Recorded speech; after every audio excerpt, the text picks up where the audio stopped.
जानिए हर सच की कहानी दिनेश ठक्कर की जुबान आपके अपने नेशनल न्यूज इंडिया पर।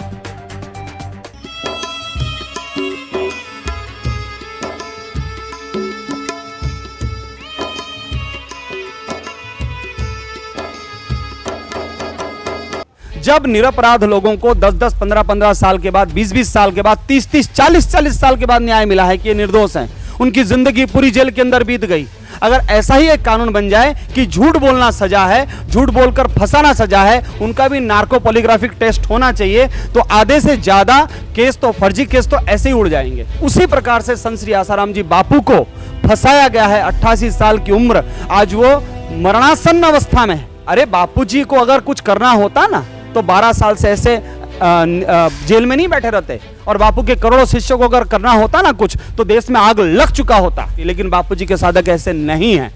इसलिए जिस प्रकार से यशवंत वर्मा का केस खुला है और उसको महाभियोग का प्रस्ताव लाया गया है लोकसभा में, उसी प्रकार से मैं तो कहता हूं कि बापू जी को भी जिन लोगों ने फंसाया और जिस जज ने फैसले दिए उसकी भी कड़ी जांच होनी चाहिए। क्योंकि हम नहीं कह रहे हैं, रंजन गोगोई कह रहे हैं, जब निर्दोष आदमी फंसाया जाता है ना तो उससे जुड़े हुए सभी लोगों के मन में जुडिशरी सिस्टम के प्रति आस्था खत्म हो जाती है। तो केवल 30% न्यायतंत्र है, 70% तो अन्याय तंत्र है।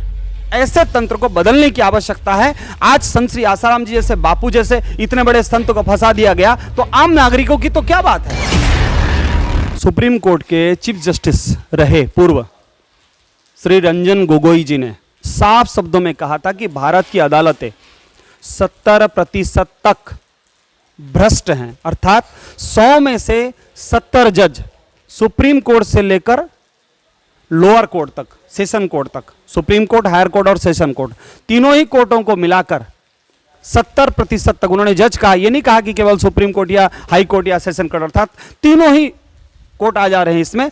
100 में से 70 बेईमान, 100 में से 70 भ्रष्ट, और उसमें से एक महाभ्रष्ट ये निकले हैं यशवंत वर्मा, जिनके घर से 15 करोड़ रुपए निकले। मैं तो कहता हूं कि ये तो एक नमूना है। जब 70%, मैं तो कहता हूं कि ये तो खाली एक हुए ना, और बाकी 69, 70 में से उनकी भी जांच होनी चाहिए।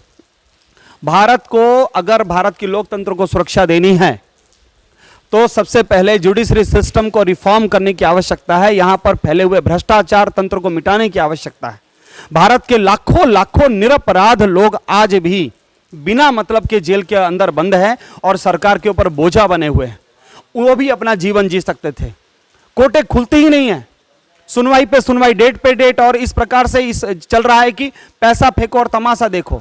अभी तो किसी ने ये भी यहां तक कह दिया, जो जज रिटायर्ड जज हैं, अब तो भारत का ये एक अच्छे दिन आ रहे हैं, मुझे लगता है कि जो रिटायर हुए जज अब मुंह खोल रहे हैं कि कोर्ट में जज वो नियुक्त होते हैं, जैसे किसी बड़े पार्टी का कोई केस चल रहा है तो वो पार्टी तय करेगा कि मेरी सुनवाई कौन जज करेगा। आप सोच लीजिए, पार्टी तय कर रहा है कि मेरी सुनवाई ये जज करेंगे।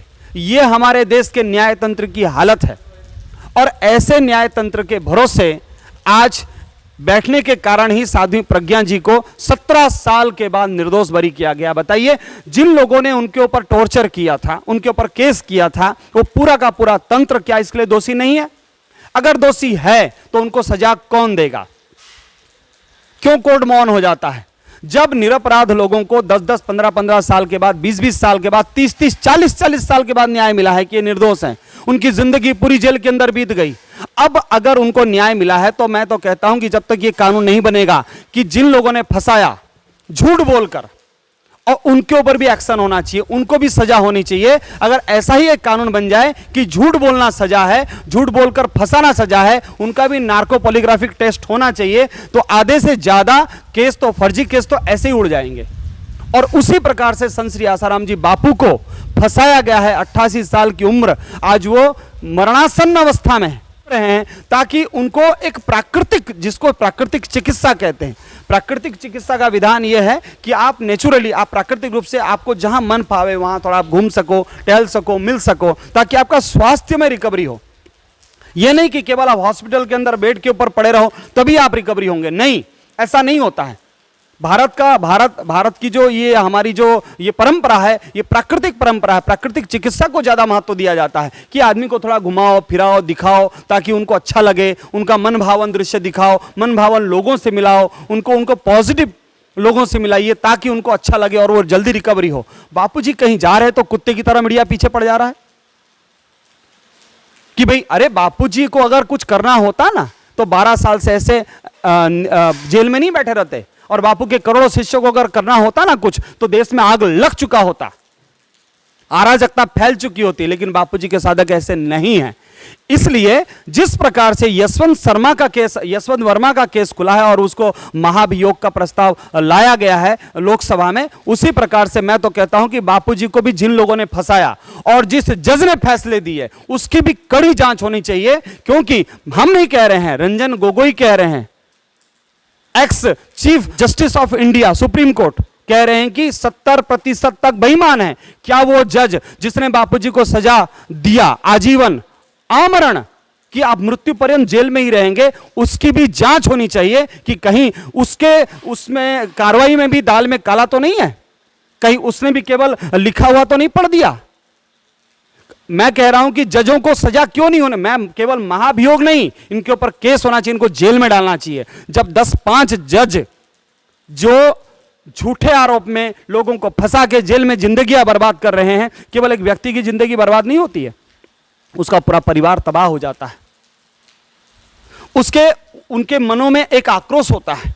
जब निर्दोष आदमी फंसाया जाता है ना तो उससे जुड़े हुए सभी लोगों के मन में जुडिशरी सिस्टम के प्रति आस्था खत्म हो जाती है। हमारे यहां न्यायतंत्र तो केवल कहने को न्यायतंत्र है, केवल 30% न्यायतंत्र है, 70% तो अन्याय तंत्र है।